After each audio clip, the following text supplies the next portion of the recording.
Hello and welcome to Volusia Magazine. I'm Amber Osman. As the county begins to pick itself up following Hurricane Matthew, we have the details on how officials, residents, and volunteers are pitching in on the effort to return to normalcy. Also later in the program, Joanne Magley sits down with FEMA Representative John Mills to explain assistance that is available to Volusia County residents. Those segments and more coming right up on Volusia Magazine. I hope you stay tuned.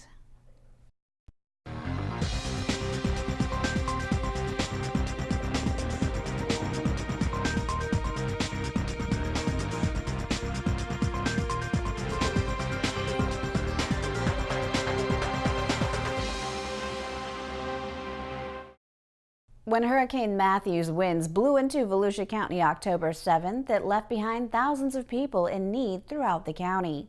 With more than 8,225 properties affected, many people found themselves struggling to deal with the immense debris and damages to their homes.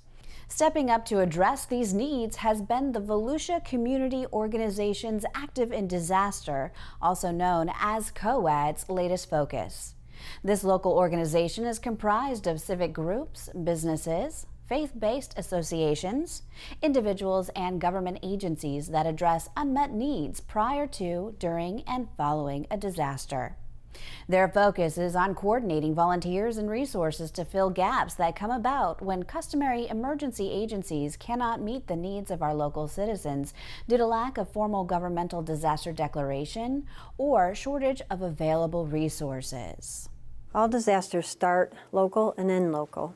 And what that means is that the local organizations in our community have resources that can respond to the community and help them recover after an event happens. After the declaration, FEMA steps in and helps with some of the needs, but not all of them. COAD and all of these organizations that come in and volunteer with all of their resources is an immense help to our community to recover right after a disaster happens. They're a vital link to us helping the community recover. For Hurricane Matthew, as soon as the storm cleared, an emergency hotline was established for residents to call if they had damage to their home or needed assistance. According to Frank Bruno, chair of the Volusia County COAD, many of the unmet needs also included helping with debris removal, providing tarps for homes with roof damage, and providing furniture such as beds to those whose homes received damage. How this process works essentially is that requests come in after the hurricane for disaster relief. It's supposed to be initially more immediate attention, and so a request comes into the county. The county fills out a request form. It comes to the COAD. The COAD actually takes the request and we analyze it, whether it is just to take a tree off of a rooftop, or it needs a tarping, or people need shelter, people need any kind of assistance. We do that triage to stabilize the patient, so to speak. So what we do then is we take that information, we disseminate the information to different organizations to give relief to the individuals. COAD has also been coordinating donations for Hurricane Matthew. Monetary donations are being sent to the United Way, who will funnel these dollars back to the local agencies who have been responding to those in need due to Hurricane Matthew. COAD is not seeking donated items at this time. For more information about the Volusia COAD, you can visit volusiacoad.org, or you can call 386-872-3705 or 386-561-9767. The amount of debris left behind by Hurricane Matthew is immense. The county has not had either a significant storm or wildfire in more than a decade. In many ways, Mother Nature did her own pruning when the hurricane ravaged Volusia County. For nearly 8 hours, sustained tropical storm and hurricane-force winds battered the county. What remained were pockets of heavily damaged areas, downed trees and power lines, as well as impassable roads. When the rain had cleared, more than 8,200 homes were affected by the storm's fury. Cleaning up all of the debris from the storm is quite an undertaking, and it's a team effort. with the cities, the county, the state, and debris removal contractors in it for the long haul. So this is the storm after the storm. The county, along with the cities, we worked cooperatively during our first pass. The county looked at all of our major arterial roads, those roads that connect cities to key aspects of our community, hospitals, emergency stations, things of that nature. That was the county's initial pass, was to clear those roads, make those roads passable so that we can get folks like this hauler out here, out on those streets to start removing that debris. Also to put our community back to a normal position of they need to get to school, they need to get to work, they need to get to their doctor's appointments. That's all a part of that first push. The county, just in the unincorporated county and county maintained road areas, we estimate our debris at about 550,000 cubic yards of green debris. It's roughly a $10 million debris removal operation. So the FEMA declaration made us eligible for FEMA assistance in reimbursement for some of those expenses. The reimbursement is broken down by 75% being shared by FEMA, the federal government, 12.5% shared by the state, and 12.5% shared by the county. So our contribution could be in the neighborhood of about $1 million to $1.5 million. That's huge in terms of the savings and the impact of the county budget. Storm-related debris collection is different than the regular household collection process. Storm-related debris has certain criteria when it comes to being picked up. For example, it cannot be bagged. Vegetation has to be separate from materials, and it has to be brought out to the public right of way and not placed in roadways. Debris removal contractors for the county and municipalities work to collect the debris by making multiple passes on the roads, usually 2 passes, to collect all of the debris, which is then taken to the debris reduction sites. So debris eligibility is a key point, and the residents out there that can help us ensure we have eligibility by not mixing your debris. The green debris needs to be stacked separate from your C and D debris. It needs to be separate from your household garbage. You commingle those things, the process of debris removal slows down, our eligibility gets questioned. So I want to appreciate the community being patient with us, and I appreciate if the community would participate in making sure their debris is separated appropriately. The temporary debris sites that the county and the cities have are not open to the general public. These are for these heavy vehicles that come in. They are also required for our FEMA eligibility so we can maximize our reimbursement. For those homeowners who choose to pick up their debris, please take it to the Tomoka landfill or the DeLand transfer station. We have facilities there that can certainly take the debris that you want to bring to us.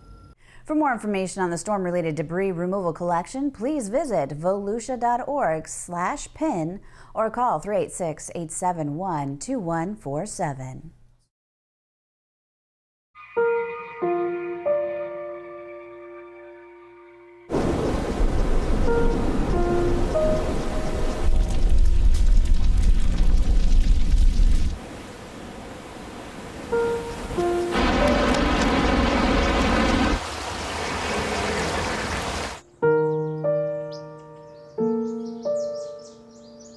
Don't wait. Communicate.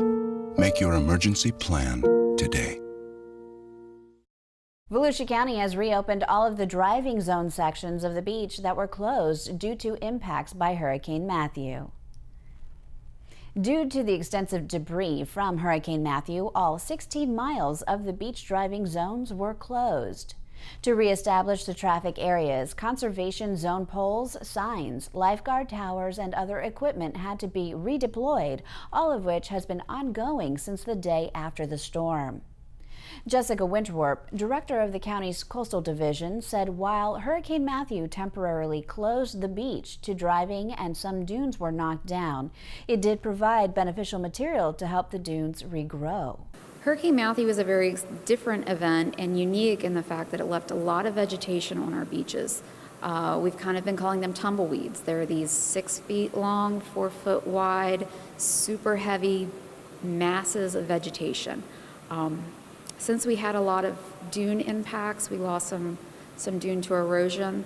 This vegetation is actually a blessing as we can put it at the toe of our dunes, past the conservation poles, and it'll start trapping sand in the normal process, and we'll start building dunes again. Over time, as this vegetation starts drying out, it may have an odor to it, but this is how nature will build a dune naturally, and we want to take advantage of this. Over time, the vegetation will start decomposing, and hopefully some seeds and roots will take root and it'll start revegetating our dunes, which is the best kind of dune, is a vegetated dune. While humans continue to cope with the aftermath of Hurricane Matthew's destruction, wildlife officials are surveying the deadly toll on coastal wildlife. It's estimated that the storm destroyed thousands of sea turtle nests along Florida's eastern coast. In Volusia County, turtle watchers have counted 30 nests that were washed out, exposing unhatched eggs.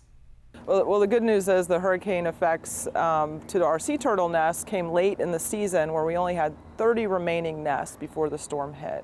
Unfortunately, because of all the erosion that we experienced, we did lose all of those nests, and those eggs were washed out into the ocean.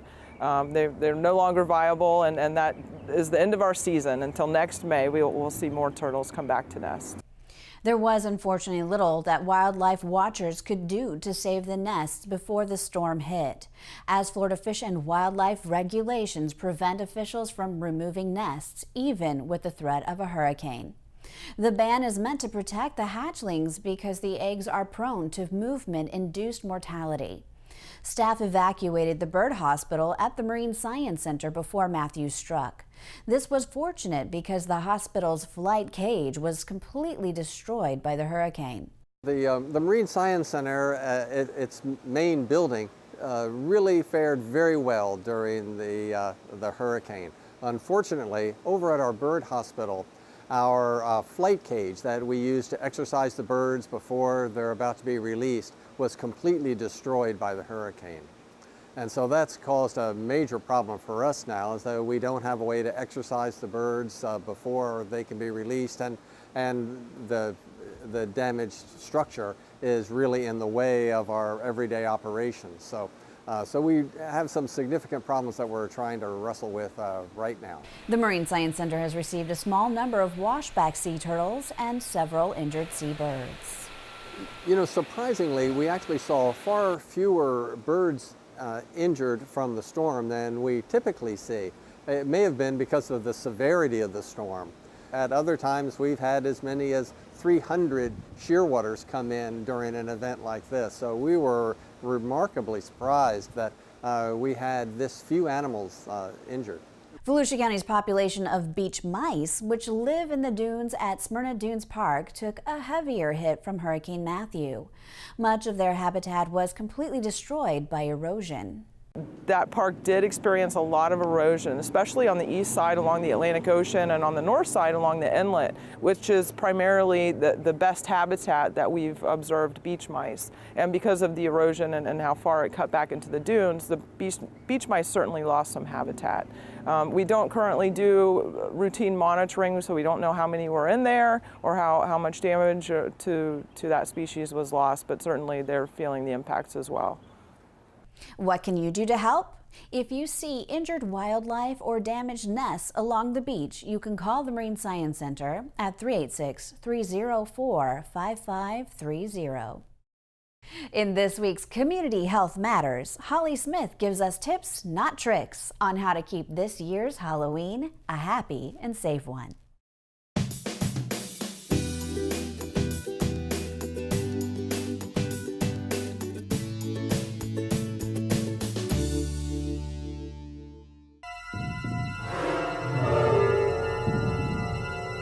Hello Halloween and hello household hazards. Not to rain on your parade or your trick-or-treating plans, but that fun, festive decor can really light up your Halloween holiday, and not in a good way. Volusia County Fire Services Deputy Chief Howard Bailey. Well, actually, we get a combination of EMS as well as fire calls. Obviously, the fire calls end up being a little bit more tragic. A lot of the EMS calls are more related to trips and falls. To keep the happy in your Halloween, Chief Bailey says it's important to think about decorations inside and outside the home. Start by avoiding flammable materials and open flames. Fire officials say that each year more than 900 house fires are started in decorations just like these, and the worst offender, candles. There is a solution though, battery-operated, flameless candles. They can be used inside your jack-o'-lantern. Here's the problem. Dried flowers, corn stalks, and crepe paper, well, they all catch fire easily. Keep decorations away from open flames and other heat sources like candle flames, light bulbs, and heaters.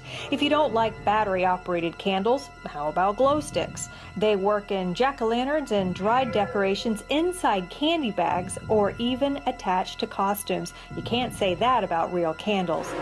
If you just can't give up your real candles, keep a few things in mind. Use long matches or a utility lighter when lighting candles inside jack-o'-lanterns. Costumes often are made of flammable material, so keep real flames away from doorways and areas where costume trick-or-treaters may stand. Make sure those costume trick-or-treaters know how to stop, drop, and roll, just in case. Rolling over and over on the ground will help to put out the flames. The length is good, but the visibility is not. When choosing a costume, Chief Bailey says you should stay away from long trailing fabric. This is a double hazard. You see, long costumes easily can get too close to an open flame, and the fabric is a trip hazard. It seems like the ones that are the scariest are sometimes the most unsafe. They can be tripping hazards, they can be fire hazards. Sometimes just having a simple mask with not enough eye space that you can actually see when you're walking down the road when there's cars and whatnot coming through. Trips and falls are more of a trick than a treat. Keep your walkways and exits clear of decorations kids in masks may not be able to see well.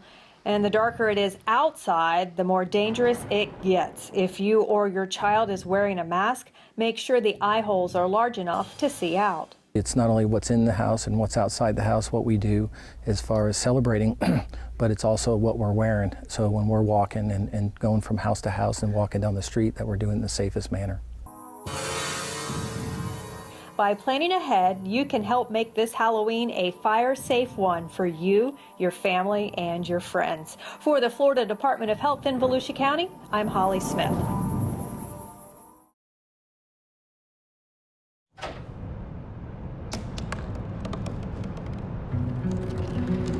They said I couldn't dream. Called me a piece of trash and swore that's all I'd ever be.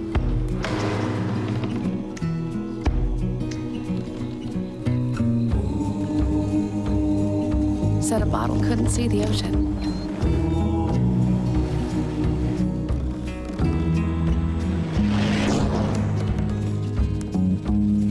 Give up.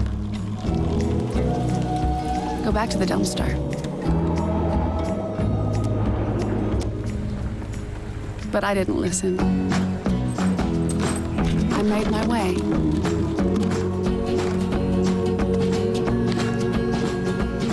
And now, I am what I've always wanted to be.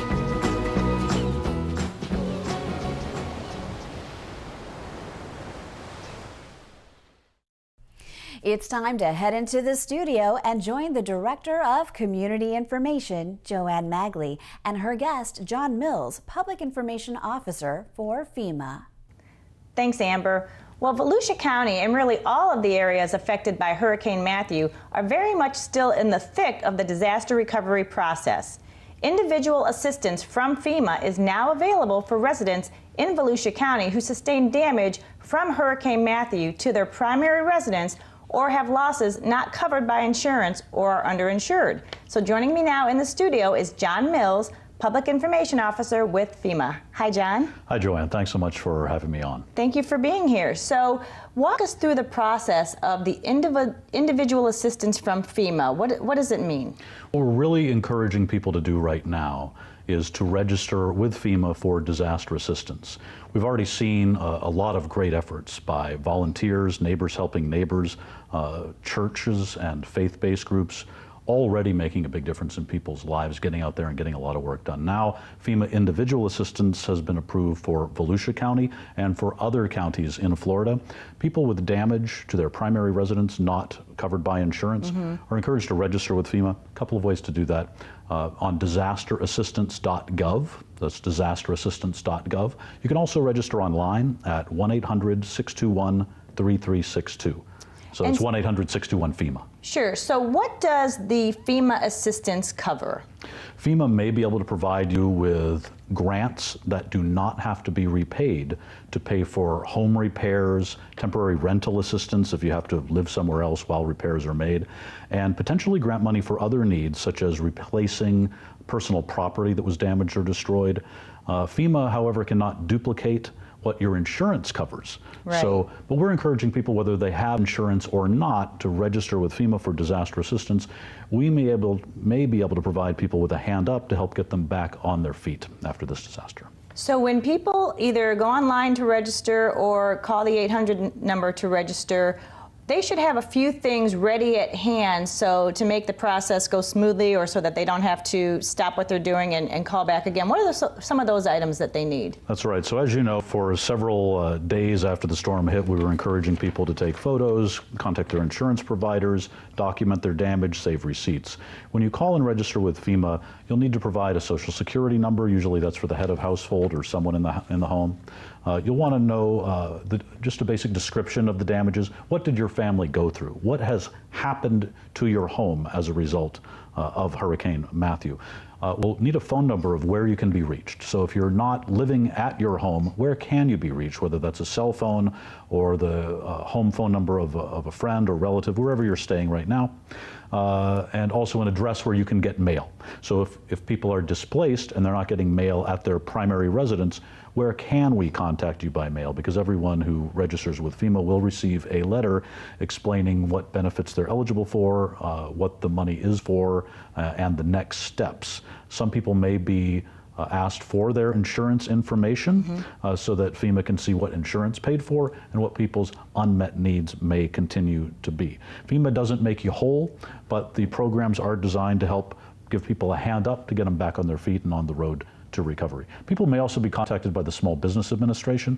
In a federal disaster such as this, the SBA makes disaster loans not only to businesses, but also in many cases to individual homeowners and renters who have unmet needs. So a lot of times it's the combination of insurance, FEMA individual assistance, and SBA disaster loans, and all the great help by volunteers and nonprofits to help people get well on the road to recovery. Yeah, and with those SBA disaster loans, those can help a lot of small businesses and most of the nonprofit organizations as well. So we're again telling people, if you're a business or a nonprofit, again, register with FEMA, and then you'll be routed through the proper channels once all the information is in. The easiest thing to remember, and if you know someone who's been affected by Hurricane Matthew, tell them that one number. Tell them to call 1-800-621-3362. That gets you in to the federal process for all forms of disaster assistance. So that's 1-800-621-FEMA or disasterassistance.gov. Okay, let's now talk briefly about the local government assistance that's been going on. Before the storm, Volusia County was declared so that we could receive FEMA funds for debris removal and then emergency protective measures. But currently, there's an assessment going on for a number of different categories to help the local governments, things such as roads or buildings. So walk us through that process and what the assessment teams are doing. So one of the benefits of a federal disaster declaration, when local governments are overwhelmed because they have this all of a sudden large expense for emergency protective measures and debris removal from public streets, public rights of way, residential debris being moved by the residents to the public rights of way and then picked up by the local government entities. FEMA can pay at least 75% of the eligible costs for debris removal and emergency protective measures. So that can help lessen the burden on the community, with that federal share being at least 75% of the eligible costs. Right. Additionally, we're doing joint damage assessments with the local communities and the state of Florida on public facilities that have been damaged. So that could be a water plant, for example. It could be public roads, bridges, buildings that have sustained damage. And we're also working with local communities in the state to take a look at damage to public parks and what may be eligible there for 75% federal reimbursement. Yeah, I know we had a number of our parks in Volusia County that are closed or had to close due to just large amounts of trees that came down, made either trails impassable, knocked down fencing that had to be up before the parks could get up and running. So we'll be interested, obviously, to see how that shakes out. Back to the individual assistance, we're also working, FEMA's working with the county on setting up these disaster assistance centers. Tell us about those centers and what the goal is for those once they are up and running. So we are speaking with the state and Volusia County to identify locations for disaster recovery centers. Those are places where people can meet face-to-face with FEMA and the Small Business Administration and potentially other groups about the types of assistance that are available. They get a chance to speak face-to-face with FEMA. A lot of people like to have that face-to-face contact, so we're working with Volusia County to identify one or more appropriate locations for those based on the local community needs, and we'll be sure to keep you updated on all of that. So, John, what else do you want anybody to know about the FEMA process or the recovery after the hurricane? You don't need to meet face-to-face with FEMA, so don't wait for a disaster recovery center to open. There will eventually be a registration deadline, so it's good to go ahead and register now with FEMA if you have Hurricane Matthew damage not covered by insurance. And whether you have insurance or not, I would encourage you to register with FEMA for disaster assistance by calling 800-621-3362, 800-621-FEMA, or online at disasterassistance.gov. We also have a FEMA app that has information about how to register and some other information to help keep your family prepared before the next storm hits. A lot of good tips on there. All right, well, John Mills, the PIO with FEMA, thank you so much for being here on Volusia Magazine. Thanks very much for having me. Amber, back to you. Thanks, Joanne, and thank you too for watching Volusia Magazine. If you have any questions about the show, you can feel free to give us a call at any of the numbers you see listed here, or you can log on to volusia.org and click on the News tab at the top of the screen to find us. Incidentally, you can find the County Council's meeting calendar there too. In fact, you can use volusia.org to find out about meeting dates, workshops, topics of interest, activities, and how you can become involved. And we hope you won't forget to listen to Volusia Today. That's Volusia County Government's weekly public radio broadcast. Volusia Today airs every Tuesday, Wednesday, and Sunday mornings on the local radio stations you see on your screen. For Volusia Magazine, I'm Amber Osmond, and I hope you have a wonderful evening.